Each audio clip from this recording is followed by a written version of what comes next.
Bismillahirrahmanirrahim. Alhamdulillahi rabbil alamin. Wassalatu wassalam ala Rasulillah Sayyidina Muhammad wa ala alihi wa sahbihi ajma'in. Allahumma rabbi shrah li sadri wa yassir li amri wahlul 'uqdatam min lisani yafqahu qawli. A'udzu billahi minasy syaithanir rajim. Bismillahirrahmanirrahim. ليس البر أن تولوا وجوهكم قبل المشرق والمغرب ولكن البر من آمن بالله واليوم الآخر والملائكة والكتاب والنبيين وآتى المال على حبه ذوي القربى واليتامى والمساكين وابن السبيل والسائلين وفي الرقاب وأقام الصلاة وآتى الزكاة والموفون بعهدهم إذا عاهدوا والصابرين في البأساء والضراء وحين البأس أولئك الذين صدقوا وأولئك هم المتقون صدق الله العظيم. Kebaikan itu bukanlah menghadapkan wajahmu ke arah timur atau barat, tetapi kebaikan yang sebenar adalah beriman kepada Allah, beriman kepada hari akhirat dan para malaikat, kitab, nabi-nabi, dan memberi harta yang dicintainya kepada kaum kerabat, anak yatim, orang miskin, orang-orang dalam perjalanan iaitu musafir, peminta sedekah, untuk memerdekakan hamba yang melaksanakan salat, yang menunaikan zakat, yang menunaikan janji bila berjanji, orang-orang yang sabar dalam kesusahan, penderitaan dan ketika peperangan. Mereka itulah orang-orang yang benar dan mereka itulah orang-orang yang bertakwa. Itu makna albir yang sebenar di sisi Allah Subhanahu wa taala. Alhamdulillah, pertamanya banyak-banyak kita bersyukur pada Allah Subhanahu wa taala kerana inayah dan rahmat daripada Allah, anugerah iman dan Islam, dan sebagai salah satu tanda syukurnya kita kepada kepelbagaian nikmat dan anugerah yang Allah Ta'ala anugerahkan kepada kita sehingga ke saat ini, kita takbirkan dengan pelbagai cara.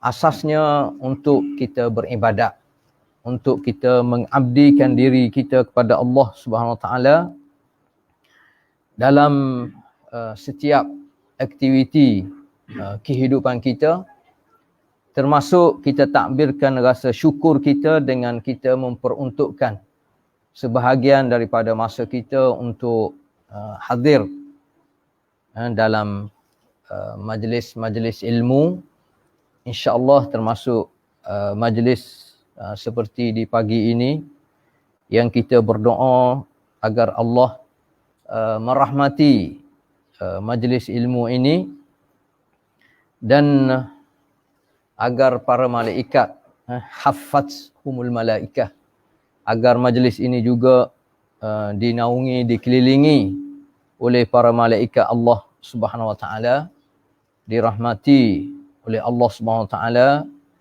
dan kesannya boleh menambahkan ilmu, kefahaman, amalan, dan boleh menghasilkan as-sakinah, sebenarnya ketenangan dalam hati jiwa kita semua, agar kita termasuk dalam golongan orang yang betul-betul beriman kepada Allah SWT, dan nama-nama kita juga disebut di dunia langit, kita panggil wa dzakarahum fi man indah, disebut di sisi Allah di kalangan para malaikat dan makhluk di langit lah, kita kata.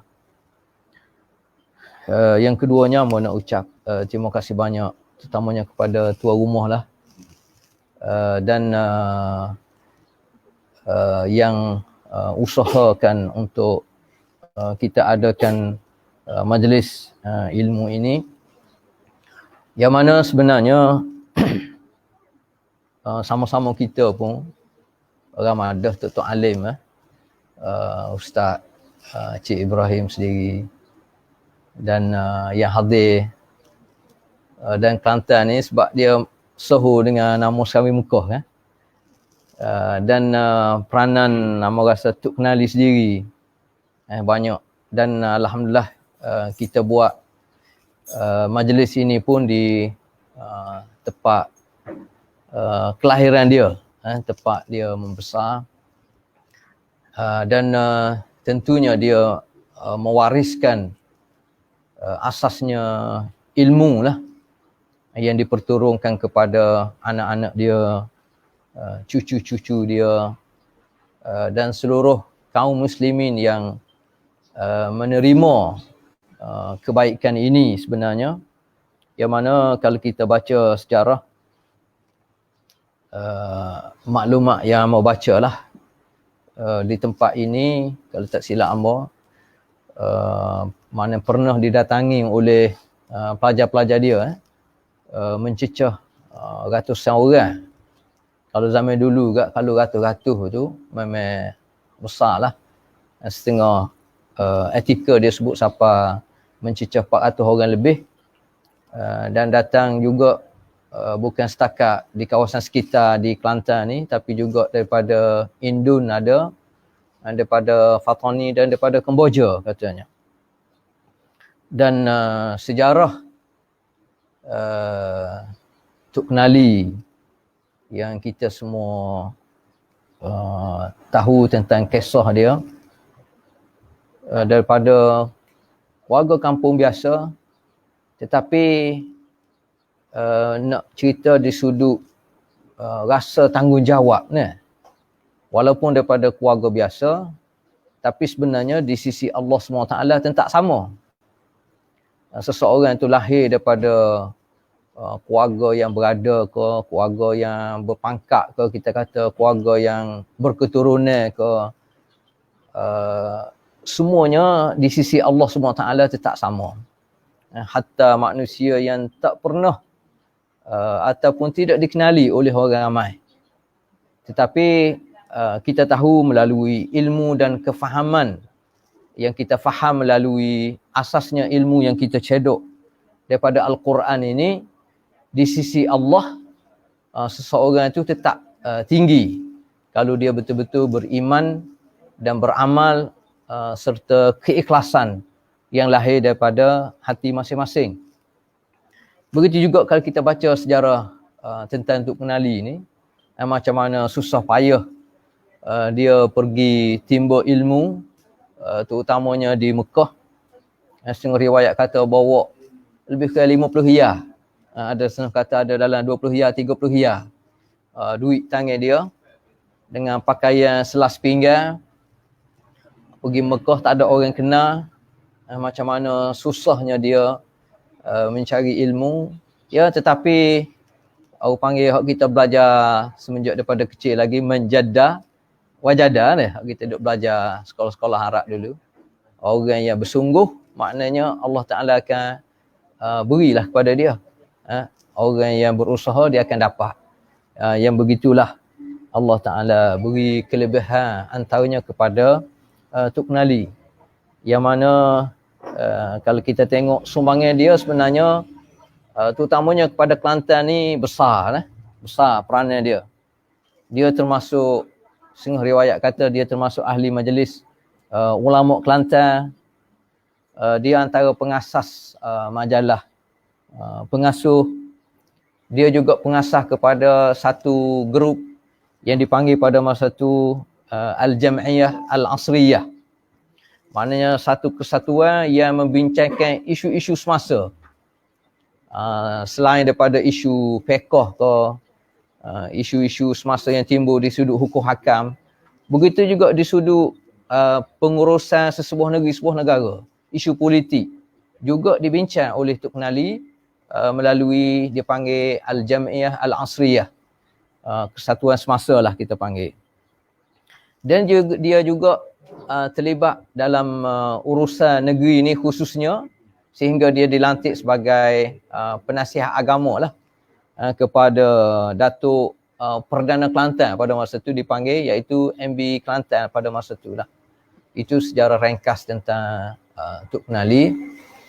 Yang menyebabkan mungkin antara faktor Kelantan ni dipanggil negeri Serami Mekah. Kerana terbentuknya kehidupan, pemikiran rakyat Kelantan secara keseluruhannya asasnya melalui ilmu yang dicedok daripada Quran, yang mana kebanyakan ulama zaman dulu juga tempat tuju dia Mekah lah. Kalau sekarang ni memanglah pelbagai tempat lah. Tapi asasnya Mekah kita panggil. Jadi sama ada Tok Penali ataupun ulama-ulama lain sezaman dengan dia ataupun selepas pada dia, asasnya tempat cari ilmu tu di Mekah. Kemudian dia melebar kepada Mesir. Kemudian sekarang ni pelbagai negara lah. Di Timur Tengah, sama ada Jordan, sama ada Maghribi, sama ada sebelah Afrika di Sudan, di Tunisia, Algeria, termasuk juga negara-negara lain dan termasuk di tempat kita sendirilah. Ilmu tu tersebar. Masyhur dengan nama Serambi Mekah. Dan Kelantan kita juga masyhur dengan nama gelaran Tanah Serendah Sekebun Bunga. Jadi sebahagian orang yang mentafsirkan Tanah Serendah Sekebun Bunga ni adalah dari sudut kesuburan tanah dia, dari sudut kemakmuran negeri Kelantan. Dan satu lagi diberi gelaran negeri Cik Siti Wang Kembang. Maknanya kalau kita nak cari sebuah negeri ataupun hatta sebuah negara pun yang sandar kepada seorang perempuan ni, susah. Tapi Kelantan masa tu maknanya peranan perempuan tu telah menonjol dan nak menunjukkan kepada kita tentang sebenarnya tidak ada beza sama ada lelaki ataupun perempuan. Ia pentingnya dia beriman dan beramal dengan amal yang soleh. Dia beriman dan beramal soleh, maka Allah Ta'ala akan beri ganjaran yang sama. Tidak berdasar kepada jantina. Dan itu yang kita faham dalam Islam itu sendiri. Sebab itulah kalau kita perhati, asas kehidupan kita sebenarnya, memang asas dia adalah untuk kita mengabdikan diri kepada Allah, untuk beribadat kepada Allah. Wa ma khalaqtul jinna wal ins illa liya'budun. Yang mana kita takbir asasnya, paksinya sebagai tanda kita ni hamba Allah adalah melalui solat. Itu sebagai paksi utama ibadat. Tapi ibadat yang kita faham, dia merangkumi keseluruhan aktiviti kehidupan kita. Sama ada ibadat khusus yang kita panggil sembahyang, ataupun kita buat haji, ataupun kita puasa insya-Allah nak sambut sehari dua ni, ataupun ibadat umum apa saja, termasuk keterlibatan kita dalam memikirkan macam mana kita nak urus sebuah negeri ataupun sebuah negara ni mengikut kehendak Allah SWT. Jadi kalau kena cara, maka dia termasuk dalam ibadat juga. Itu yang kita faham. Dan dalam ibadat ni sebagaimana luasnya, dia adalah sebagaimana luasnya kehidupan kita. Sebab tu antara makna ibadat ni adalah sebagaimana kita faham Allah Ta'ala sebut, ya ayuhan nas inna khalaqnakum min dzakarin wa untha wa ja'alnakum syu'uban wa qabaila lita'arafu. Kita perlu faham sebenarnya konsep ta'aruf tu sebenar yang dikehendaki oleh Allah Subhanahu Taala. Bukan sekadar dia bermakna ta'aruf ni biasa kita terjemah dalam bahasa Arab, kita kenal mengenal. Kita tanya khabar antara satu sama lain. Itu salah satu makna ta'aruf. Tapi sebenarnya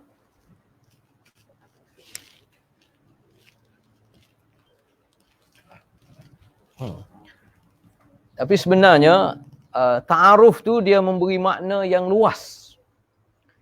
Macam mana kita nak takbirkan makna rahmat Allah SWT sehingga Allah Ta'ala utus Nabi kita Muhammad sallallahu alaihi wasallam. Sehingga Allah Ta'ala turunkan Al-Quran sebagai panduan hidup kita. Tanpa Al-Quran, tanpa Rasul, kita tak faham sebenarnya apa makna ibadat. Apa tujuan utama Allah Ta'ala cipta langit dan bumi dan segala isinya, khususnya Allah Ta'ala cipta kita manusia. Kalau tidak kerana Al-Quran, kalau tidak kerana Allah Ta'ala utus Nabi kita Muhammad SAW. Dan kita baca dalam Al-Quran, وَمَا أَرْسَلْنَاكَ إِلَّا رَحْمَةً لِلْعَالَمِينَ. Rahmat Allah melalui kehidupan pengutusan kepada Nabi kita Muhammad SAW adalah untuk tunjuk makna sebenar rahmat Allah Ta'ala tu. Kasih sayang Allah, kesian belah Allah kepada seluruh makhluknya, termasuk kita manusia. Dan salah satu cara untuk Allah Ta'ala tunjuk kasih sayang dia, terutamanya kepada kita manusia, melalui konsep ta'aruf tadi. Jadi, tanpa mengira asas keturunan manusia, warna kulit manusia, budaya dan bahasa dia, cara hidup dia, cara pemikiran, hatta keyakinan dia di sudut agama pun, asasnya ta'aruf dulu. Walaupun kita yakin, kita tahu bahawasanya tidak ada cara hidup yang paling sempurna melainkan inna ad-dina indallah al-Islam. Itu yang kita yakin.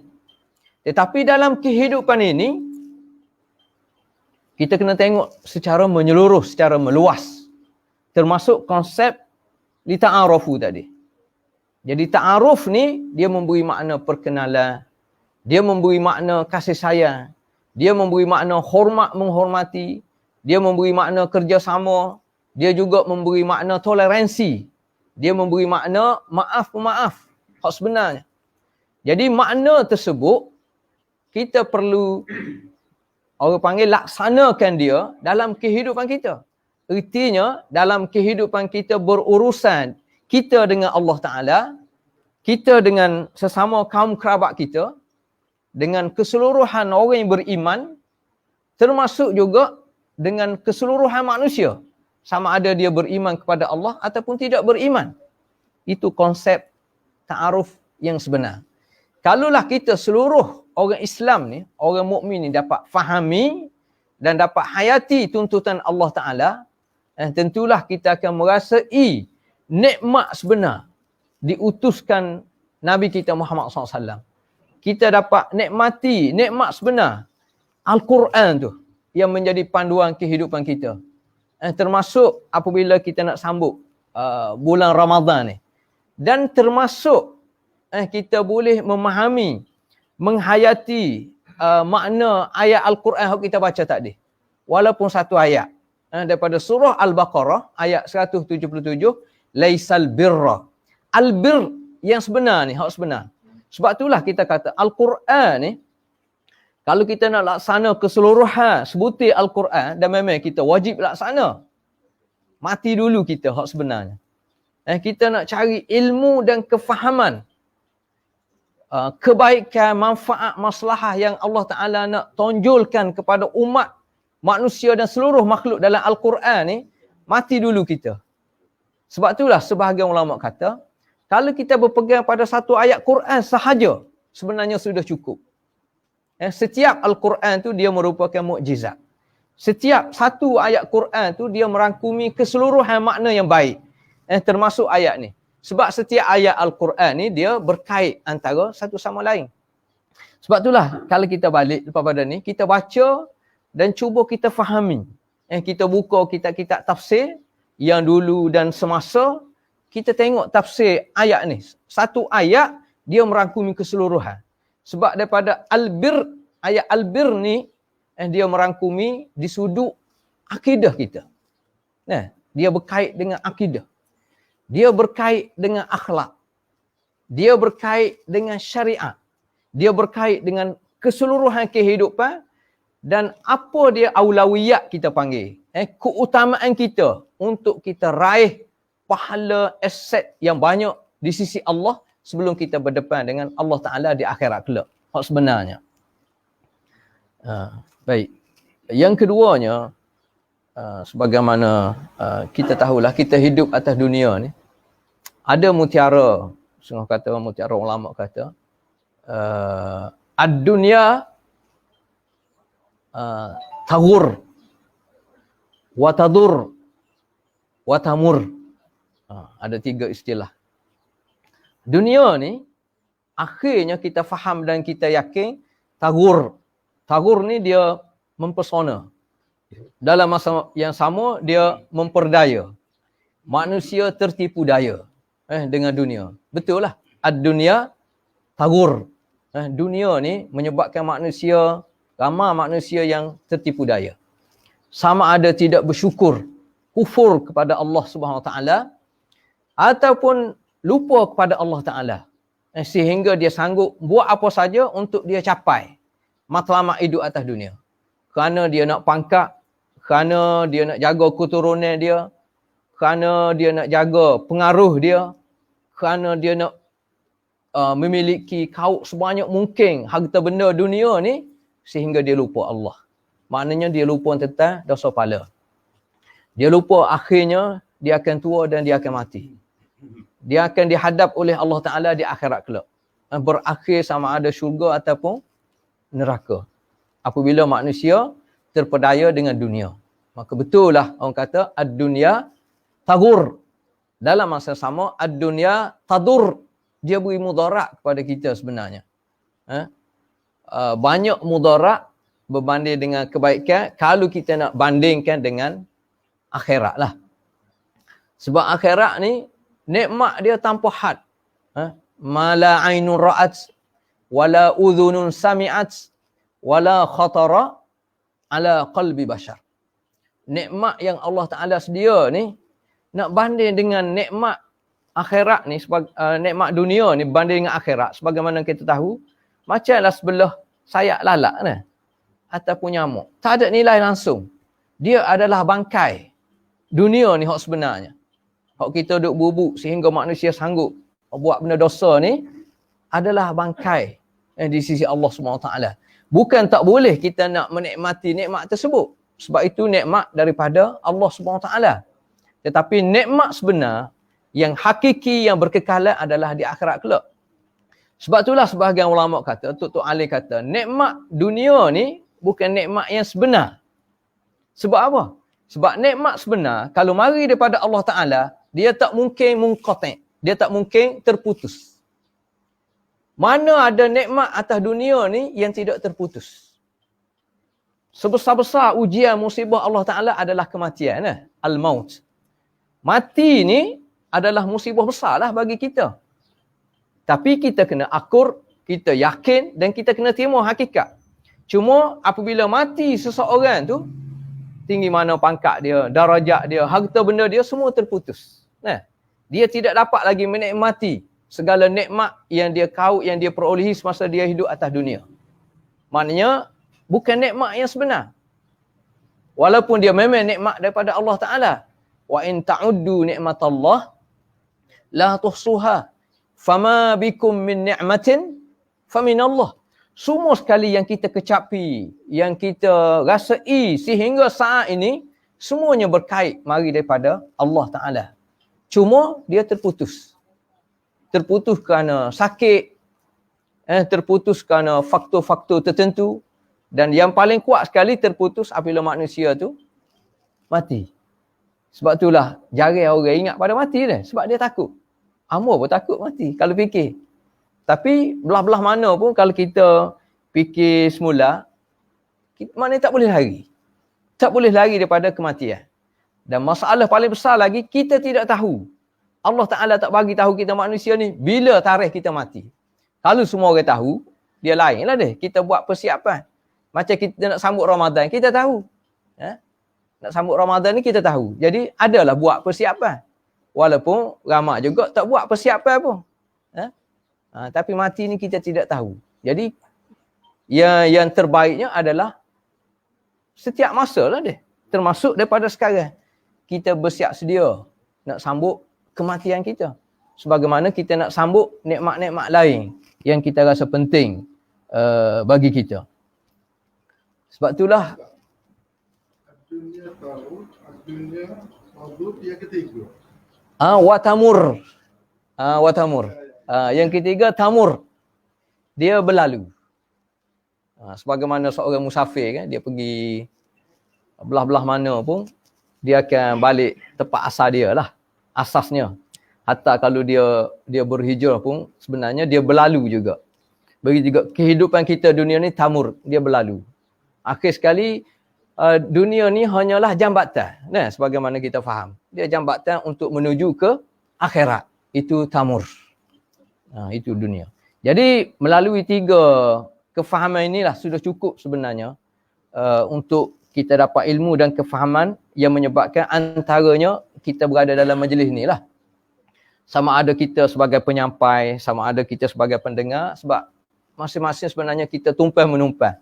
Sebagaimana almarhum Main Datuk Guru biasa sebut sama, kita duduk atas dunia ni tumpah menumpah. Hatta orang yang alim setara mana pun sebenarnya, dia tidak menguasai keseluruhan ilmu, keseluruhan kepakaran, keseluruhan bidang. Bahkan dalam kepakaran dia pun kadang-kadang dia lupa, kadang-kadang ada benda yang dia tak ingat, macam-macam. Artinya kita ni tumpah menumpah. Dan salah satu cara kita duduk atas dunia ni, Nabi kita ajar, termasuk melalui ayat Quran, wa ma kana Allahu liyu'adzibahum wa anta fihim wa ma kana Allahu mu'adzibahum wa hum yastaghfirun. Dan surah Al-Anfal ayat yang ke-33. Antara benda kita takut adalah kita takut azab Allah Subhanahu Wa Taala. Jadi azab Allah Ta'ala ni tidak datang kalau Nabi masih ada. Sekarang ni Nabi dah meninggal dunia, Nabi dah wafat. Maknanya bila-bila masa seolahnya azab tu akan turun. Tetapi rahmat Allah Ta'ala, yang kita panggil Rahman Rahim Allah Ta'ala ni, kasih sayang dia dan kesian belah dia ni jelas nampak kepada seluruh makhluk, khususnya kepada kita manusia. Walaupun Nabi dah meninggal dunia, Nabi dah wafat, tetapi masih lagi azab tu tidak jatuh kepada seseorang dan golongan tertentu, tempat tertentu, masa tertentu. Kerana apa? Kerana masih ramai lagi hamba-hamba Allah Ta'ala yang sentiasa beristighfar. Tak mungkin manusia istighfar kepada Allah kalau dia tak ingat Allah Ta'ala. Betul tak? Kerana antara bukti dia ingat pada Allah lah, antaranya dia beristighfar. Istighfar ni termasuk dalam doa, kita kata. Jadi sebab itulah lidah kita ni kita kena latih. Amos, bagaimana Amos sebut, antara kekuatan Tok Guru ni kat mulut dia tu tak duduk dia, apa panggil. Tak duduk dia. Hatta masa dia jalan nak masuk kebun dia, hatta masa dia bawa kereta, mulut dia ni tidak ayat Quran, doa istighfar. Itu kekuatan dia. Jadi hamba duk puji sokmo pun tak apa sebab dia pun dah meninggal. Tak ada kelebihan. Cuma kebaikan tu. Setiap orang ni kita tak nafi ada kelemahan masing-masing. Apabila seorang dah meninggal dunia, tak ada faedah dah kita cerita keburukan dia, kelemahan dia. Kita cerita kekuatan yang ada pada seseorang. Jadi istighfar. Kita ni Allah Ta'ala masih beri peluang untuk kita hidup. Jadi salah satu caranya kita penuhi kehidupan kita ni dengan sentiasa beristighfar kepada Allah Subhanahu Wa Taala. Baik.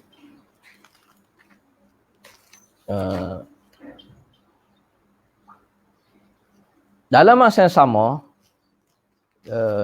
kita juga tahu bahawasanya termasuk apabila kita layani ayat Quran surah Az-Zalzalah. Idza zulzilatil ardu zilzalaha. Apabila berlaku kegoncangan yang kuat lah. Maknanya sebagai tanda berlakunya hari kiamat. Wa akhrajatil ardu athqalaha. Pada masa itu bumi akan memuntahkan, mengeluarkan segala athqal dalam bahasa Arab ni, dia memberi makna benda berat. Benda berat, benda bernilai. Benda berat kita tengok atas dunia ni, dalam perut bumi ada emas, ada perak, ada bahan galian, ada minyak dalam bumi biasanya. Itu antara makna benda berat, afqal. Afqal juga adalah kita manusia. Tapi tidaklah seberat emas yang besar. Tidak seberat perak dan bahan galian. Berat mana kita? Manusia ni paling berat berapa ratus kilogram. Amor 50 lebih ya. Ada orang 70, ada orang 100 lebih. Nak cari 200 tu jarang benar lah dia. Maknanya nak banding dengan makhluk Allah Ta'ala hak lain, rengek je. Ertinya berat mana kita? Berat sehingga Allah Ta'ala sebut pada Nabi SAW, inna sanulqi alaika qawlan thaqila. Sebab apa kita ni, ia jadi berat tanggungjawab kita atas dunia ni kerana apa?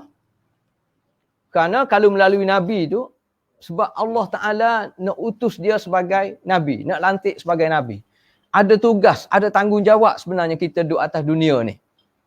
Untuk menyebarkan ilmu, untuk menyebarkan kefahaman, untuk menyebarkan risalah Allah SWT melalui Al-Quran. Sebenarnya berat tanggungjawab kita. Cara mudahnya, puluh-puluh tahun kita duduk atas muka bumi ni, contohnya berapa orang dah masuk Islam melalui kita. Contohnya lah. Sebagai muhasabah. Muhasabah untuk diri hamba dan muhasabah untuk adik kakak juga. Contohnya lah. Berat lah dia. Berat. Begitu juga tanggungjawab yang lain. Berat. Sehingga disebut qawlan thaqila. Ini berat. Jadi antara hak beratnya yang bumi akan keluarkan adalah kita manusia. Sebab itulah dalam ayat yang lain disebut wa akhrajatil ardu athqalaha wa qala al insanu ma laha yauma idzin yasdurun nas ashtata. Tujuan apa? Sebab Allah Ta'ala nak suruh semua manusia ni tengok amalan dia di akhirat kelak. Semua yang dia buat atas muka bumi ni, akhirnya kita akan tengok belakang. Kita sekarang ni kadang-kadang, banyak dah hak kita buat, kita lupa dah deh. Kita dah umur 50 lebih, kita dah umur 70 lebih, kita dah umur 90 lebih. Banyak dah benda kadang-kadang kita lupa dah. Sehingga kadang-kadang kalau kita jumpa dengan guru lama contohnya, puluh-puluh tahun tak jumpa, dia cerita kisah. Allah. Tak ingat dah deh. Ada yang kita tak ingat langsung dah. Tapi di akhirat kelak, tak ada pun hak yang akan tertinggal. Semua sekali, yasdurun nas. Yasdurun nas ni, kalau kita tengok dalam makna bahasa Arab, kalau dalam kisah Nabi Musa, apabila dia lari daripada kekejaman Fir'aun, dia masuk kawasan Madian, dia jumpa dengan satu kaum yang mana kaum tu duduk kumung telaga untuk beri minumnya kepada binatang ternak. Dan dekat dengan telaga tu ada dua orang perempuan ikut riwayatnya anak Nabi Syuaib . Jadi dia tanya, ma khatbukuma? Qalata la nasqi hatta yusdira ar-ri'a. Yusdira ni dia memberi makna masa dia pergi ke telaga tu binatang dia ni masih tak minum lagi air, kosong. Dan dia tidak meninggalkan telaga ni, yang wanita dua orang perempuan ni dia kata dia tak boleh pergi hatta yusdira ar-ri'a, sehingga hak mana ada tu dia dah sesar dia sendiri minum air, segala binatang dia minum air, kemudian dia pergi. Mana dia pergi selepas dia sesar makan minum belaka. Ertinya kita atas dunia ni Allah Ta'ala sebut di akhirat kelak yauma yasdurun nas ashtata. Pada masa Allah Ta'ala akan bangkit semula, yasdurun nas ni makna dia bangkit jumpa dengan Allah Ta'ala selepas dia kenyek dah. Kenyek apa dia? Kenyek dengan makan minum, kenyek dengan segala kefahaman dia. Amalan yang dia buat tu penuh dah. Jadi, sebab pada tu baru dia jumpa dengan Allah Ta'ala. Mengikut kehendak masyiah Allah Ta'ala lah, ketentuan Allah Ta'ala. Seorang duduk atas dunia ni 30 tahun, 50 tahun dia, 70 tahun. Dia dah kenyang semua sekali dengan segala kefahaman dia, amalan dia, makan minum dia, halal haram dia, segala ibadat dia semua sekali. Dia bawa benda hak berat. Nak timbang di akhirat kelak. Ini maksud dia. Asqal. Thaqil. Sebenarnya sebab itulah kita dipanggil insan mukallaf. Kita adalah manusia yang dipertanggungjawabkan. Mana bukan kadang-kadang kita tengok macam kita ni macam ikan, macam binatang-binatang yang lain lah dia. Mana mampu dia pun tak ada masalah apa. Kecuali dengan kehendak Allah Ta'ala dia nak dibangkit di akhirat kelak kerana faktor-faktor tertentu, itu pada Allah Ta'ala. Tapi asasnya makhluk lain tak ada apa. Kecuali kita manusia. Maknanya berat. Dan sebab itulah asasnya kita nak sebut. Dengan ilmu ni kita nak bentuk kefahaman. Dengan kefahaman, kita nak biar selari dengan kehendak Allah Ta'ala. Dengan Al-Quran itu sendiri. Biar kefahaman kita jelas. Daripada kefahaman ni dia melahirkan amalan. Jadi amalan kita buat ni berdasar kepada kefahaman yang kita yakin kefahaman kita sebagaimana yang diajar oleh Nabi kita Muhammad sallallahu alaihi wasallam. Kemudian semua yang kita buat tu lillahi ta'ala. Kalau kita ikhlaskan segala amalan kita lillahi ta'ala, dia boleh meringankan segala beban hidup kita. Musibah yang menimpa diri kita. Termasuk dalam musibah kefahaman lah kita kata. Menyebabkan kecelaruan timbul. Seluruh dunia. Duk bala, duk bunuh sama sendiri, sama ada antara Muslim dengan non-Muslim ataupun sesama orang Islam sendiri. Bukan tempat kita, seluruh dunia sebenarnya. Duk bunuh sama sendiri kerana apa? Dia berkait dengan kefahaman. Artinya, buat masa sekarang ni, lagi lah dia. Mengikut kefahaman masing-masing lah. Tapi dalam masa sama, kita juga kena sentiasa berusaha. Antaranya, kena tambah ilmu, tambah kefahaman, sentiasa berdoa kepada Allah Ta'ala. Dan Nabi kita pun ajar. Antara doa yang dia baca sama, Allahumma rabba Jibraila wa Mikaila wa Israfil, fatiras samawati wal ard, alimal ghaibi was syahadah, anta tahkumu baina ibadika fima kanu fihi yakhtalifun, ihdini lima ikhtulifa fihi minal haqqi biiznik, innaka tahdi man tasha'u ila siratim mustaqim. Yang penting semuanya kembali rujuk kepada Allah Subhanahu Wa Taala. Cuma kita ni berdasar kepada kefahaman kita, berdasar kepada amalan kita. Yang pentingnya kita ikhlaskan segala amalan kerja buat kita lillahi ta'ala. Dalam masa sama, kita tak boleh berhenti setakat tu. Maknanya kita rasa kita dah faham, berhenti setakat tu. Tidak. Sebagaimana kita ni sentiasa berjalan ke depan untuk menuju kematian, begitu juga ilmu kita, kefahaman kita pun kita kena tajdid semua. Sebab kemungkinan tindak tanduk kita rasa betul dah. Tapi sebenarnya salah contohnya. Ataupun kalau kita yakin betul, macam mana kita nak pastikan orang lain juga boleh bersama dengan kefahaman yang betul sebagaimana kita faham. Itu.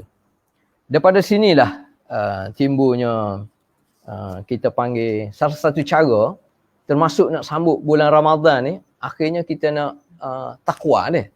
Akhirnya. Kalau zaman dulu, zaman para sahabat, contohnya apabila dia berinteraksi dengan Quran, dia kata natadabbar bil qalb. Dia tadabbur dengan hati dia. Dengan jiwa. Jadi kita ni, terutamanya apabila nak masuk bulan Ramadan ni, kita kena kita kena ikhtiar biar Ramadan ni adalah antara yang terbaik. Walaupun kita berdepan dengan situasi COVID ni. Benda yang kita tidak jangka. Sebenarnya di luar kemampuan manusia. Semua sekali takdir perjalanan yang Allah Ta'ala tentukan. Cuma dengan sedikit ilmu, manusia kena ikhtiar lah. Macam mana nak sesar masalah. Tetapi masalah musibah yang timbul tu tidak sampai ke peringkat menjejaskan persiapan kita nak sambut bulan Ramadan. Jadi belah-belah mana pun kita tak nak Ramadan yang terdekat ni lebih buruk daripada Ramadan sebelum ni. Kita nak sentiasa ke arah yang lebih baik semua. Termasuk Ramadan ni biarlah lebih baik. Dalam kehidupan kita, kita kena anggarkan Ramadan ni lah antara yang terbaik. Dalam Ramadan puluh-puluh tahun kita ada itu. Termasuk bulan Ramadan ni. Jadi termasuk salah satu cara kita nak manfaatkan Ramadan adalah kita ta'ayush. Kita hidup dengan Quran. Kita hidup dengan bersama Al-Quran. Jadi sebab itulah dia kata termasuk salah seorang sahabat masyhur Abdullah bin Umar radhiyallahu anhuma, dia kata laqad ishna burhatan min dahrina. Kami hidup, maknanya dalam tempoh dia hiduplah. Kami ni sebelum kami berinteraksi dengan Quran, kami didatangi oleh iman dulu. Mana dia nak cerita tentang kepentingan iman tu sendiri. Ertinya kalau kita baca Quran dalam keadaan iman kita tidak kukuh, tidak kuat, dia tidak beri kesan lah. Sebab itulah dia kata, zaman dia macam tu dia kata. Iman dulu sebelum Al-Quran. Daripada situlah dia mula belajar halal haramnya, arahan dan larangan daripada Allah, daripada Al-Quran tu. Tapi dia kata, generasi akhir-akhir, maknanya dia sempat tengok. Maknanya dia ni generasi sahabat. Maknanya sebahagian daripada generasi tabi'in. Kalau dia tengok dah ada, mari satu generasi yang yu'ta ahaduhum al-Quran qabla al-iman. Maknanya contohnya, kita lebih pada nak hafal Quran saja contohnya. Di sudut isi, di sudut kefahaman, di sudut amalan, tak tahu ke mana. Bukan bererti tak sesuai kita hafal Quran, tidak. Orang hafal Quran maknanya ada kekuatan tersendiri dia. Ada kelebihan tersendiri. Tapi adakah memadai cukup dengan hafal Quran saja? Tidak. Sebab Quran asasnya bukan untuk dihafal. Quran asasnya untuk dipelajari, untuk dibaca, untuk difahami, untuk dihayati, untuk diamal, untuk disebar. Dan semua dibuat tu kerana Allah Ta'ala. Itulah konsep makna Iqra' bismi rabbikal ladzi khalaq. Iqra' yang kita faham tu. Termasuk Iqra' baca ni, baca ayat Quran. Dan baca ni tidak terhenti pada ayat Quran saja. Sebab semasa turunnya ayat Iqra' bismi rabbikal ladzi khalaq, ayat Quran tak ada lagi sebab pada tu. Sebab itu ayat pertama. Jadi nak baca apa? Jadi baca itu luah. Baca ayat Quran. Baca segala penciptaan Allah Ta'ala ni. Al-Kaun. Penciptaan dia terhadap langit, bumi, air, matahari, bulan, semua sekali. Maknanya bukan percuma lah di sisi Allah Ta'ala. Sebab itulah Allah Ta'ala minta kita ibadat kepada dia. Dan ibadat yang kita buat ni sampai mati tak padan lagi. Dengan nikmat-nikmat yang terlalu banyak yang Allah Ta'ala anugerahkan kepada kita. Sebab itulah kita faham nak dapat syurga Allah Ta'ala ni tidak hanya bergantung kepada amal ibadat kita saja. Walaupun dia penting. Tapi lebih kepada rahmat Allah SWT. Sebab itulah kita sentiasa berdoa supaya Allah Ta'ala, selain daripada Allah Ta'ala ampun dosa kita, rahmat Allah Ta'ala tu. Penting juga. Cuma macam mana, belah-belah mana pun kita nak pastikan kita juga buat ibadat yang banyak. Termasuk kita nak berurusan dengan Al-Quran ni. Sebagaimana yang diceritakan oleh salah seorang sahabat. Jadi kalau kita hanya fokus kepada zahir saja, dia kata macamlah orang makan buah tamar. Makan buah tamar, biasanya kita tidak buang dulu butir dia. Kita makan dulu. Macam kita makan buah motan lah. Kita tidak buang butir, kita makan dulu. Lepas tu kita kehek butir dia. Jadi orang yang baca Quran tanpa iman ni, macam orang macam buah tamar lah. Macam-macam kehek. Makan-makan kehek. Jadi baca tapi pas baca hilang. Tak ada apa-apa, tak ada kesan. Itu maksud dia. Baik. Sebab itulah bulan Ramadan ni kalau kita perhati, kalau tak silap hamba lah, kalau tak betul tolong betul baik di sudut maklumatnya, kefarduan dia di bulan Syaban. Tapi kita beramal Ramadan tu di bulan Ramadan lah sebagaimana kita tahu tahun 2 Hijrah ni. Tahun 2 Hijrah. Dia sama lebih kurang dengan farduan zakat. Tahun 2 Hijrah juga. Begitu juga kalau tak silap hamba tahwil kiblat tu. Termasuk ayat laisal birra an tuwallu wujuhakum. Tahun kedua hijrah juga. Tahun kedua hijrah juga. Badar, peperangan Badar di bulan Ramadan. Nak gambarkan Ramadan ni sebagaimana nama dia sendiri Ramadan. Setengah ulama kata minar ramda. Maknanya dia menggambarkan suasana yang panas, suasana yang susah, suasana yang lapar, sebagaimana kita sambut bulan Ramadan lah. Jadi kita kena lalui proses tu sebelum kita dapat natijah dia, la'allakum tattaqun. Sebelum kita dapat betul-betul yang takwa. Hak ni hak sebenarnya hak kita kena buat. Apa dia? Antaranya kita kena melalui proses. Termasuk proses yang agak panjang. Dia bulan Ramadan. Maknanya 11 bulan kita boleh makan. Start daripada lepas subuh tu boleh makan selalu. Tiba-tiba tak boleh makan dalam masa yang agak panjang. Belah-belah jam. Daripada subuh sampai ke maghrib. Bukan sehari 2 hari. Sebulan. Bukan senin tu. Sebab itulah apabila nak mari bulan Ramadan, kita ni macam-macam. Kadang-kadang orang bila mari Ramadan dia kata susah lah. Sebab apa? Sebab tak nak makan dah. Ada juga pasal macam tu. Apabila mari bulan Ramadan, dia fikir inilah peluang terbaik untuk aku jaga kesihatan tubuh badan aku, untuk kurus badan. Contohnya sebab tak makan. Belah-belah mana pun terpaksa tak makan.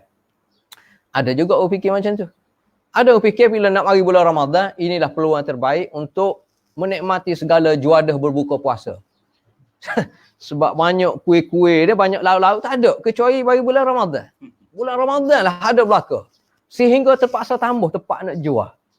Disebut bazar Ramadan. Ada juga macam tu. Adakah tak boleh? Boleh. Nak sekat tak boleh. Sebab kadang-kadang itu rezeki orang dah. Kadang-kadang kita sendiri pun kita jual bulan Ramadan. Contohnya. Cuma masing-masing terserah pada diri masing-masing lah. Macam mana nak urus apabila datangnya bulan Ramadan. Hak terbaiknya apabila mari bulan Ramadan. Bahkan sebelum mari lagi dia. Kita doa dah. Nak mari bulan-bulan lain tak doa biasanya. Tapi nak bulan Ramadan ni biasa kita doa. Sampai tahap tu. Jadi kita lah yang menentukan macam mana kita dapat buat yang terbaik untuk sambut bulan Ramadan ni. Jadi sebab itulah sebahagian ulama kata, hakikat sambut Ramadan ni, dan Tok Guru pun sebut, kita sebaiknya tak perlu sebut mari bulan puasa. Biasa dia sebut mari bulan Ramadan. Sebab Ramadan ni dia gambarkan satu package. Macam orang package umrah ke, package tidur di mana-mana hotel ke, dia bayar sebanyak ni merangkumi keseluruhan. Tiket, makan, boleh mandi, kolam renang lah apa semua sekali. Satu package. Begitu juga bila sebut kita sambut Ramadan, dia package. Kalau sambut bulan puasa, dia lebih pada so. Mana kita tak makan, tak minum. Beres pada tu dia. Semayang tak tahu ke mana, Quran tak baca, apa semua sekali. Yang pentingnya tak makan, tak minum antara subuh hingga maghrib. Itu puasa. Hakikatnya bila sebut Ramadan, dia package. Termasuk tak makan, tak minum lah tempoh tertentu. Tapi dia merangkumi keseluruhan. Termasuk sebenarnya sebahagian ulama kata ibadat puasa ni di bulan Ramadan ni, dia sebenarnya salah satu cara untuk proses mengenali diri kita sebenarnya. Betul ke kita ni kenal ke diri kita hak sebenarnya? Mungkin kita kata apa tak kenalnya. Betul. Tapi kalau kita duduk cokoh molek lepas semayang ke, lepas semayang subuh ke, lepas semayang isya ke, waktu tertentu ke, kita muhasabah termasuk diri kita. Aku ni macam mana kesudahannya? Aku ni hak sebenarnya hak mana? Aku ni dipandu oleh hati yang suci ke ataupun dipandu oleh hawa nafsu? Contohnya dia. Jadi Ramadan ni dia untuk kita kembalikan semula, nak kenal diri kita. Identiti diri kita ni sebenarnya.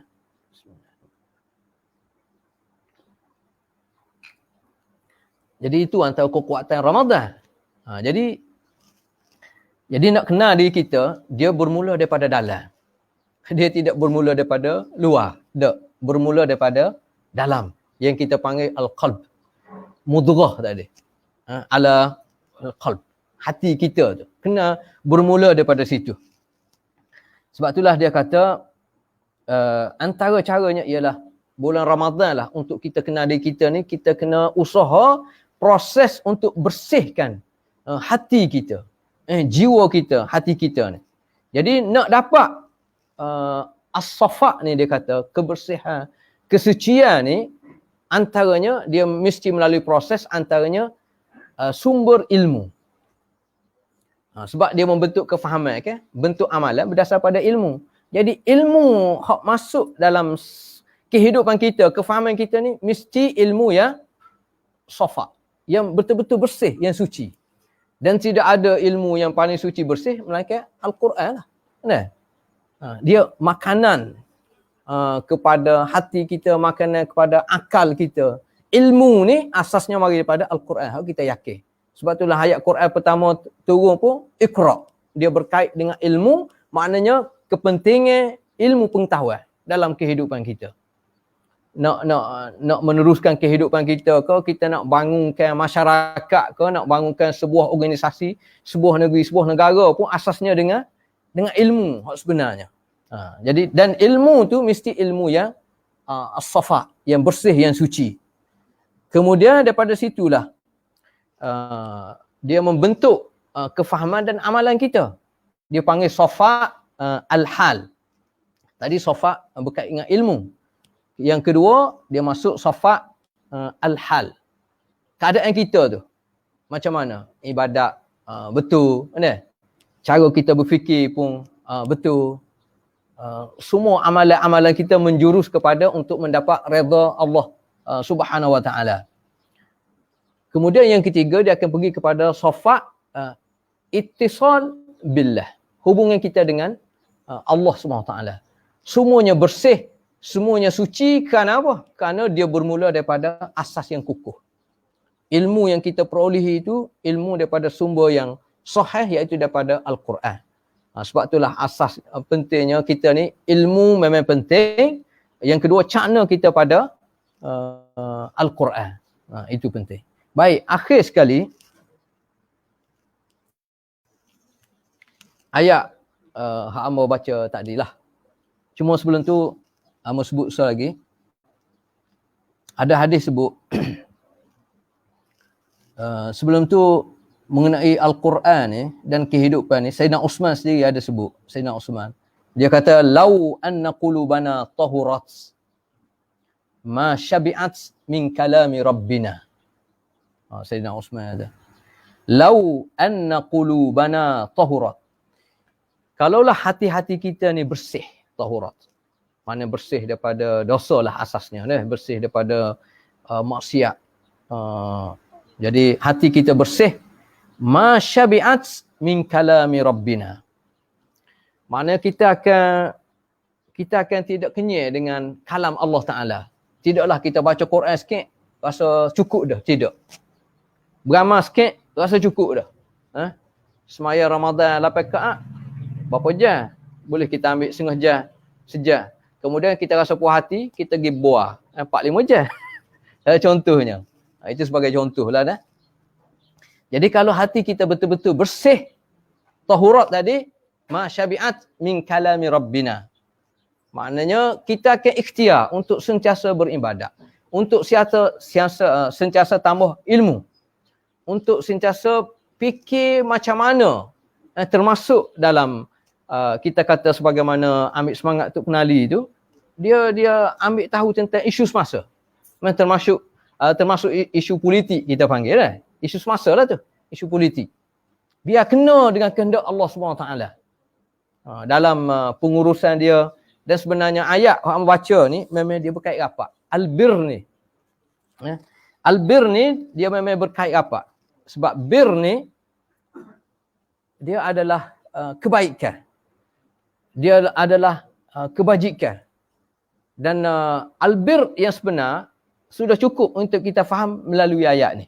Daripada surah Al-Baqarah ayat yang ke 177. Al-bir al-sebenar, Allah Ta'ala kata, dia bermula dengan apabila kita beriman kepada Allah. Apabila kita yakin betul-betul dengan Allah Ta'ala, maknanya kita dah wujudkan suasana kehidupan kita tu dalam al-bir, dalam suasana kebaikan, dalam suasana kebajikan. Dan sebenarnya, kalaulah Allah Ta'ala kata, laisal birra an tuwallu wujuhakum qibalal masyriqi wal maghrib. Kebaikan ni bukan masalah kita nak hadap, contohnya semaya kita, kalau pada masa tu, nak hadap ke kiblat ataupun Baitul Maqdis je. Sebab sebelum tu Baitul Maqdis. Kemudian berlaku tahwil kiblat.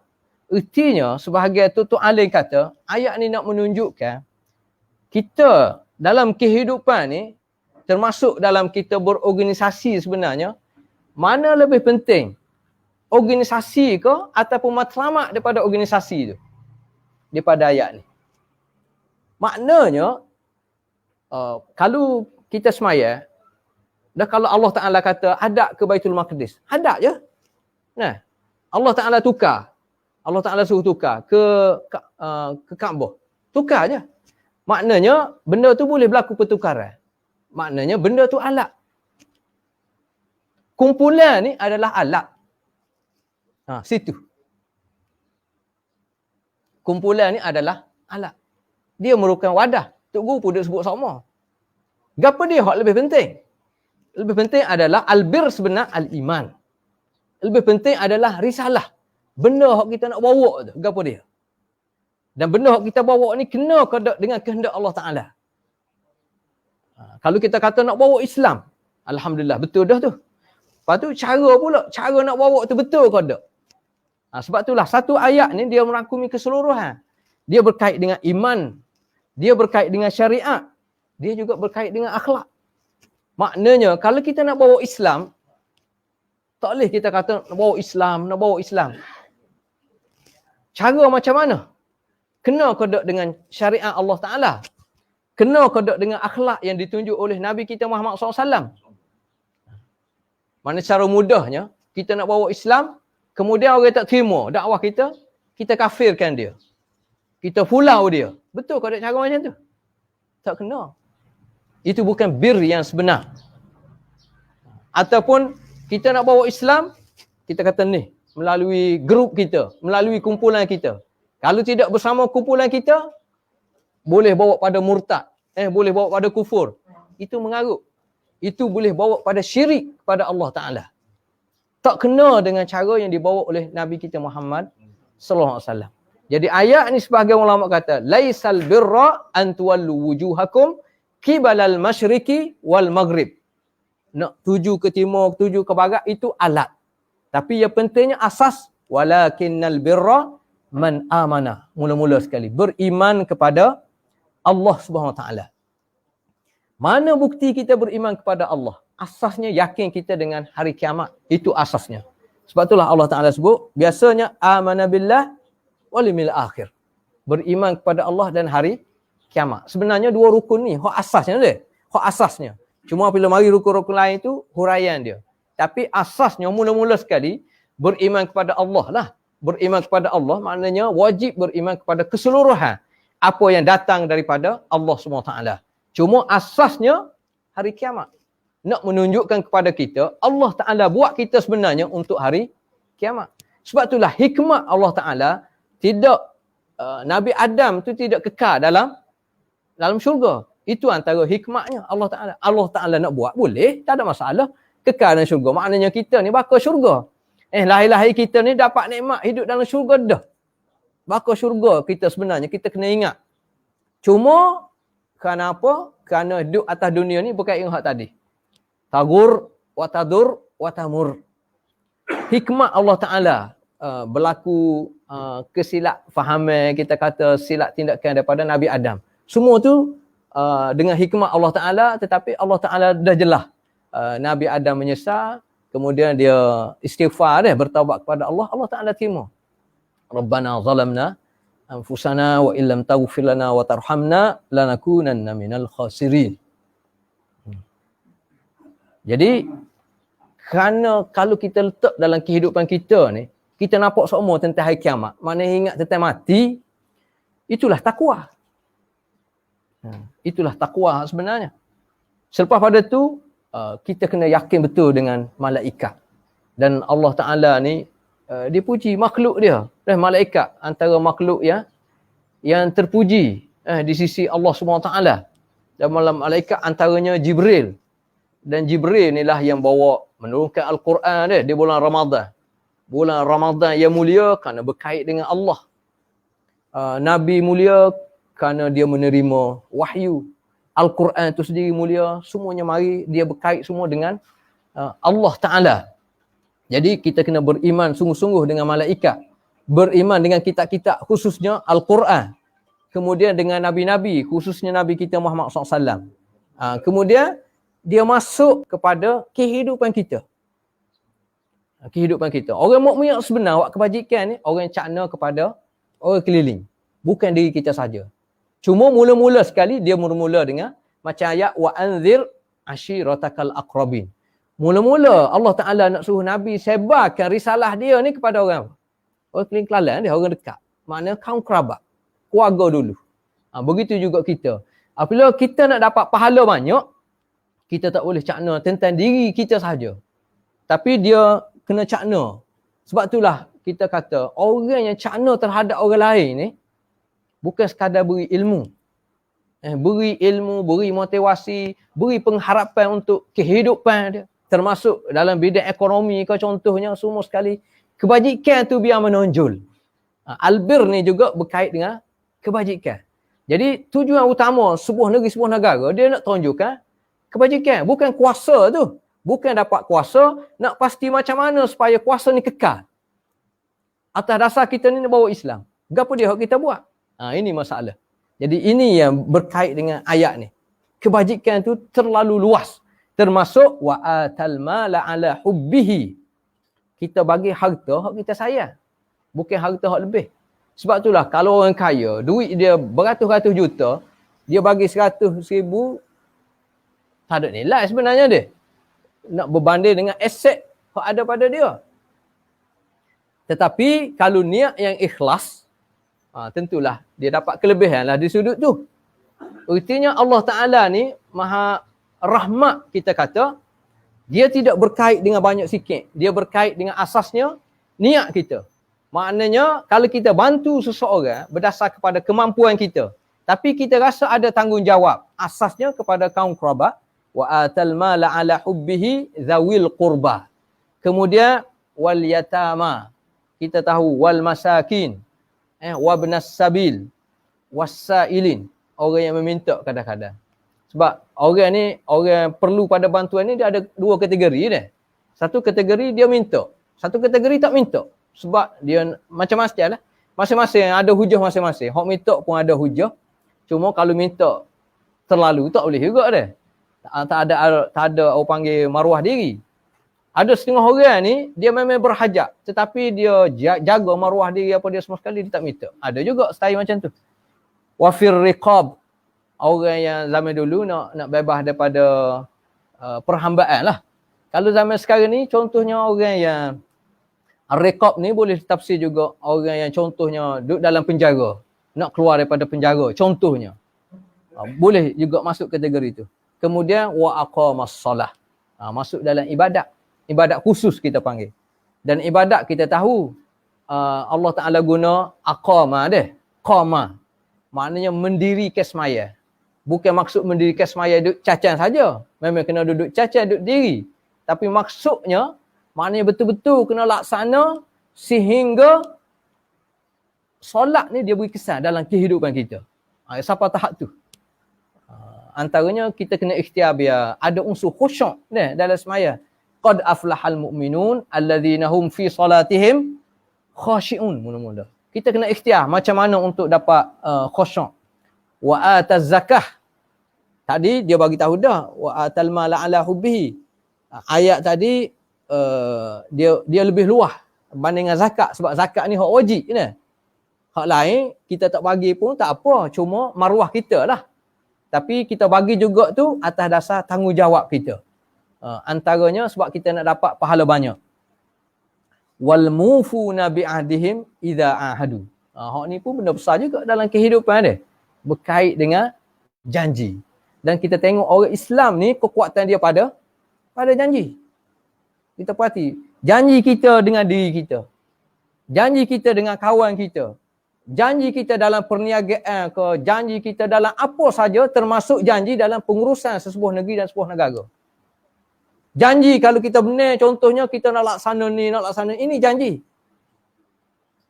Walaupun mungkin kita kata janji ni bukan kitab suci, memang betul. Tapi dia berkait dengan dosa pahala. Janji kita dalam perjanjian, dalam apa saja, semua sekali dia berkait dengan janji. Janji ni benar besar. Hingga Allah Ta'ala masuk dalam bab ni, dalam kategori ayat ni. Al-bir. Itu penting janji. Sebab tu jangan mudah-mudah nak janji. Ya? Kalau rasa tak ada kekuatan, jangan janji. Sebab janji ni orang pegang. Janji ni tanda seorang mukmin yang sejati. Orang langgar janji ni orang munafik. Orang tak boleh dia beri kepercayaan. Kalau sekali boleh. Sebab tu masuk lubang jangan 2-3 kali. Faham situ dah. Wal mufuna bi ahdihim idza ahadu was-sabirina fil ba'sa. Ini asasnya. Dalam banyak-banyak sifat akhlak Allah Taala tekankan dalam ayat ni sabar. Sabar dalam kehidupan, sabar dalam kesusahan, ujian Allah Taala pelbagai dah. Kalau kita rasa susah, kita kena ingat orang lain ramai lagi lebih susah. Tok Guru sendiri dia pernah sebut, dia kata dia kenal erti kemiskinan ni apabila dia pergi India. Gak zaman dulu, zaman Jepun kan. Susah tak susah hidup? Susah deh, kita tak dapat rasa, hamba tak rasa. Sebab lahir ni 65. Orang lahir tahun 20-an, lahir tahun 30-an deh. Sempat merasai derita susahnya zaman Jepun orang panggil. Tapi Tok Guru kata, dia faham makna miskin sebenar apalagi di India. Di India ni pada masa tu loan ni pun banyak lagi. Dan ialah miskin hak sebenar dia faham. Apabila dia tengok di India ni kalau tak ada dia tak ada sungguh. Tak ada ni miskin sungguh, tak ada gapo satu. Wala rumah kecil so, wala kemah ke, wala tanah sejokai tak ada. Tak ada gapo satu, tubuh sebatang tubuh dengan tank kecil so. Ada tangan dia. Sama ada nak kutip derma ataupun nak kutip benda-benda makan ni dalam sapuh apa semua sekali. Gitu. Miskin. Adakah kita gitu mau? Tak apa gitu mau deh. Cuma adalah kalau kita perhati rakyat sama ada di Kelantan, sama ada di Malaysia secara umum, ramai lagi hak miskin dia. Ustaz Cahir mungkin lebih tahu dah. Hak turun ke lapangan, kita hak tak turun jari-jari pun dengan sebab dunia teknologi kan. Virus itu, virus ini. Malu kita kalau kita sebuah organisasi, sebuah kerajaan. Yang sepatutnya kita jaga kebajikan rakyat. Kalau seorang individu boleh buat, seorang individu boleh habis sampai ratus-ratus ribu. Takkanlah kita sebagai sebuah kerajaan, kita tak boleh nak tunjukkan. Kalau kita kata kita nak bawa kebaikan lah, albir ni. Kalau kita boleh peruntukkan 1 bilion, 500 juta kau contohnya. Takkanlah kita tak boleh nak peruntuk 100 juta paling kurang. Kita tunjukkan betul-betul. Satu negara ataupun sebuah negeri lah kita kata. Biar rakyat kecek. Viral semua kita buat, tak kira lah masalah ikhlas tak ikhlas, terserah pada orang lah. Masing-masing buat. Tapi tunjukkan kepada rakyat, contohnya pada dunia, kita ni cakna kepada kebajikan rakyat. Termasuk di sudut ni lah. Sebab tu Allah Ta'ala ulang. Orang yang berharap, orang miskin, anak yatim, kaum kerabat. Tunjukkan. Dia itu adalah janji. Janji berkait dengan apa dia? Kita panggil tanggungjawab kita, mas'uliyah kita dengan Allah Subhanahu Wa Taala. Kita tak cukup sekadar kita nak kecek sebab Islam ni bukan kecek. Islam ni dia i'lan. Dia kait rapat dengan iman. Apabila sebut Islam, dia kait dengan iman. Dia berkait dengan amal soleh. Dia berkait dengan keyakinan yang diterjemahkan melalui ucapan, yang mana ucapan diterus dengan amalan. Ini mukmin yang sebenar, mukmin yang sejati, iman yang sebenar. Dan semua kita buat tu lillahi ta'ala. Itu penting. Jadi kesabaran dalam kehidupan ni penting. Sabar kerana susah. Sabar kerana payah faham. Sabar kerana kita nak bawa benda hak molek kadang-kadang ditentang. Orang yang tidak yakin dengan Islam contohnya. Kadang-kadang kalau zaman Nabi tu berlaku siapa peringkat berlaku? Perang, jihad ada. Jihad fisabilillah bermakna al-qital lah. Dan jihad juga dia perlu untuk memahamkan orang. Orang Islam sendiri ni yang terlalu banyak. Tak faham tentang Al-Quran sendiri nak baca tak boleh. Nak faham Al-Quran tak boleh. Ramai orang yang tak semayabah, tu tak? Ramai orang yang tak kira dosa pala ke apa semua sekali. Tindak tanduk dia, kerja dia, kemasukan dia tak kira halal haram, syubhat lah, semua sekali. Ertinya terlalu banyak. Termasuk orang miskin tadi lah, terlalu banyak. Jadi kadang-kadang kita nak buat kebajikan, kita dicemuh, kita di pulau, kita di kafe, kita di macam-macam. Jadi kena sabar juga. Ini penting. Habis hak tu, Allah Ta'ala kata, ulaikal ladzina sadaku. Hak ni hak sebenar.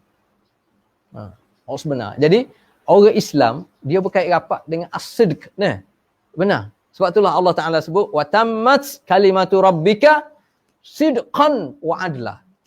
Jadi sifat ni penting. As-sidq dengan al-adl. As-sidq. Benar kita. Kita ni orang Islam. Mana bukti dia? Kita mengucap, kita jaga sembahyang, kita buat kebaikan, kita berakhlak dengan akhlak yang mulia. Benar kita. Janji kita tunai. Contohnya, sabar, kita banyak bersabar dan berdoa kepada Allah Subhanahu Wa Taala. Contohnya, wa ulaika humul muttaqun. Dan ini orang yang bertakwa sebenar. Jadi salah satu cara untuk kita dapat takwa ni, masa nak sambut Ramadan ada. Kita kena pasal orang kampung, orang pondok, pasal niat lah. Pasal niat betul-betul. Mana salah satu caranya bulan Ramadan ni lah. Untuk kita kukuhkan lagi takwa kita kepada Allah Subhanahu Wa Taala. Jadi akhir sekali takwa ni, ta'rif, antara ta'rif yang paling sempurna merangkumi ke, mari daripada Sayyidina Ali lah. Kalau Sayyidina Umar tu dia pernah, dia tanya sahabat dia, kawan dia. Mana itu salah satu cara. Kadang-kadang kita dah ada maklumat dah, kita dah ada ilmu. Tapi salah satu caranya melalui soal jawab. Jadi dia tanya sahabat dia, Ubay bin Ka'ab, apa yang kamu faham tentang takwa? Jadi Ubay bin Ka'ab tanya, apa yang kamu buat kalau kamu berjalan di tempat yang za syauk, berduri lah, jalan yang lecoh lah, jalan yang ada batu lah. Kalau Tok Budul pernah sebut jalan yang ada kemucut. Contohnya. Jadi ada kemucuk, kita sising lah kain kita. Contohnya, maknanya berhati-hatilah. Kalau jalan tu lecah, jalan tu rusak, kita jalan kaki ke, kita bawa kenderaan ke, kita lebih berhati-hati. Dan itu takwa maknanya. Duduk atas dunia ni, sebagaimana disebut tadi, dia penuh dengan tipu daya ni. Tagur. Dia penuh dengan mudarat, tadur. Dan dunia ni tamur, dia berlalu, dia tidak kekal. Jadi salah satu caranya dengan takwa. Jadi Sayyidina Ali, dia sebut takwa ni adalah al-khawfu minal jalil. Sebagian ulama kata, kita takut kepada yang maha hebat, yang maha agung, dia berkait dengan akidah. Akidah kita jelas. Asas akidah bila kita beriman kepada Allah SWT dengan iman yang sebenar. Jadi al-khawfu, rasa takut, rasa gerung, sehingga kita tak berani nak buat hak dia larang. Takwa. Tak berani nak buat hak dia larang. Dan dalam masa sama kita ejah, kita ikhtiar buat je apa yang Allah Ta'ala suruh. Yang kedua, wal amalu bitanzil. Kita ejah untuk beramal dengan apa yang diturunkan oleh Allah. Mana beramal berpegang dengan Al-Quran. Ini dia panggil asas al-hayah. Asas kehidupan kita. Dalam kita bersyariat kita panggil. Yang ketiga, wal qana'atu bil qalil. Al-qana'atu bil qalil maknanya asas kita berurusan dengan sesama makhluk, sesama manusia lah. Kena ada sifat ni, al-qana'ah. Kalau masing-masing tomok, masing-masing nak kat, duk balas, duk perai semua lah dia. Termasuk dalam perjuangan lah. Nak menyedarkan orang tentang kepentingan ilmu, tentang kepentingan Islam. Macam mana nak pastikan pengurusan sebuah negeri ni betul-betul mengikut kehendak Allah Ta'ala sebagaimana yang dianjur oleh Nabi ni. Kita berjuang ni kenapa sebenarnya? Gapo kita nak sebenarnya? Itu dia berkait dengan al-qana'ah. Qana'ah ni rasa cukup, rasa memadai dengan nikmat kurnia Allah Ta'ala yang Allah Ta'ala anugerahkan kepada kita sehingga ke saat ni. Kalau kita rasa susah pun, kita ingat orang lain lebih susah. Tapi susah kita ni susah kerana nak terus berpegang dengan ketentuan daripada Allah. Dalam masa yang sama, qanaah ni dia ada unsur kita kena tetap ikhtiar berterusan. Ikhtiar tetap kena ikhtiar. Kalau miskin, nak keluar daripada garis kemiskinan, kita kena ikhtiar.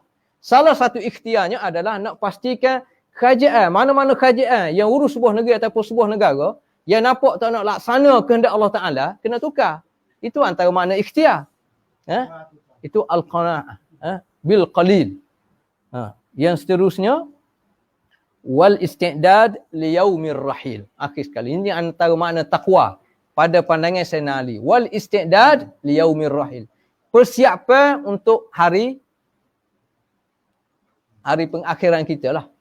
Walaupun kita tidak tahu bila kita mati, tapi persiapan kena ada. Setengah orang kata persiapan, hamba ada dah kain kapan. Betul juga tu dia. Persiapan. Persiapan lain adalah tambah ilmu, tambah kefahaman, tambah amal, ikhtiar supaya daripada masa ke semasa Allah Ta'ala masih beri nikmat kehidupan kepada kita. Biarlah semakin tua, semakin tak banyak dosa-dosa yang kita buat. Itu pun persiapan juga. Semakin banyak amalan-amalan kebajikan kita buat. Dan semua sebenarnya orang ni ada peranan belaka. Sebab apabila sebut manusia, dia insan mukarram. Kita ni jadi mulia ni bukan kerana manusia. Bukan kerana mana-mana organisasi termasuk PBB ke yang memuliakan manusia. Tak. Yang memuliakan kita adalah Al-Khaliq. Allah yang mencipta kita. Walaqad karramna Bani Adam. Hatta manusia yang kufur pada Allah Ta'ala, mulianya dia di sisi Allah sehingga Allah Ta'ala beri nikmat kepada dia. Walaupun Allah Ta'ala tak suka, dia kufur. Tapi kerana dia ni insan yang mulia, semasa duduk atas dunia, Allah Ta'ala punya sifat Rahman dia, tak kira siapa. Kalau setara binatang pun Allah Ta'ala beri peluang untuk dia hidup, takkanlah manusia. Ada? Zahir binatang, tak ada akal, tak ada apa. Allah Ta'ala beri peluang untuk dia hidup. Selama mana kehendak Allah Ta'ala. Apatah lagi manusia. Kerana kemuliaan dia.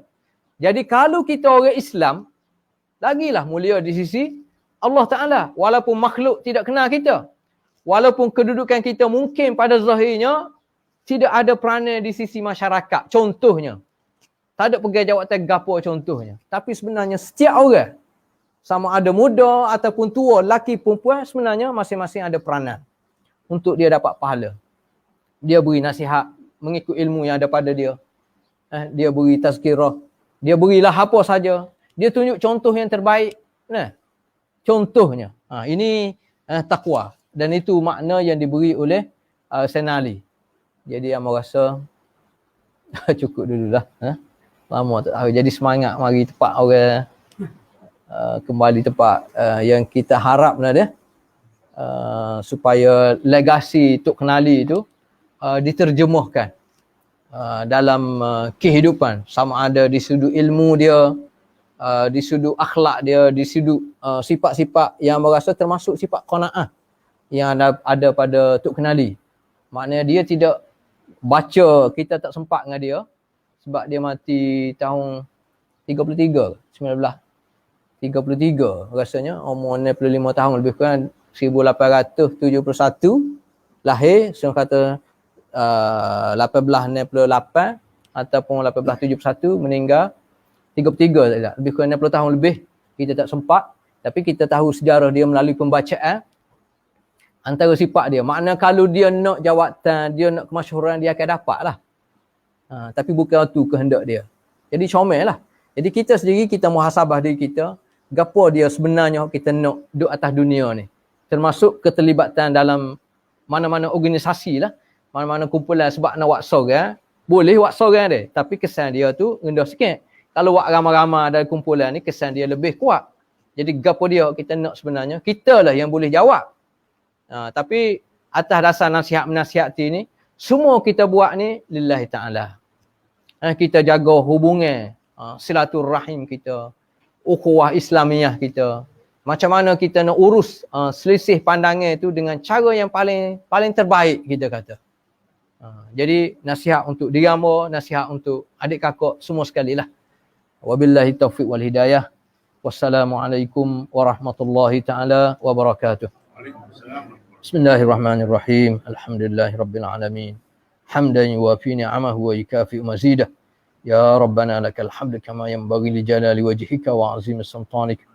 Allahumma rabbana zalamna anfusana wa illam taghfir lana wa tarhamna lanakunanna minal khasirin. Rabbana wa tub 'alaina innaka antat tawwabur rahim. Allahumma yassir lana umurana wa la tu'assir 'alaina. Rabbana ighfir lana wa liwalidina. Rabbana ighfir lana wa liwalidina wa limasyayikhina wa liajdadina wa lijaddatina wa lijami'il muslimina wal muslimat wal mu'minina wal mu'minat al ahya'i minhum wal amwat. Rabbana hab lana min azwajina wa dhurriyyatina qurrata a'yun waj'alna lil muttaqina imama. Rabbana ja'alna muqimis shalah wa min dhurriyyatina. Rabbana wa taqabbal du'a. ربنا تقبل منا دعاءنا إنك أنت السميع العليم وتب علينا إنك أنت التواب الرحيم. ربنا آتنا في الدنيا حسنة وفي الآخرة حسنة وقنا عذاب النار. وصلى الله على سيدنا محمد وعلى آله وصحبه وسلم والحمد لله رب العالمين.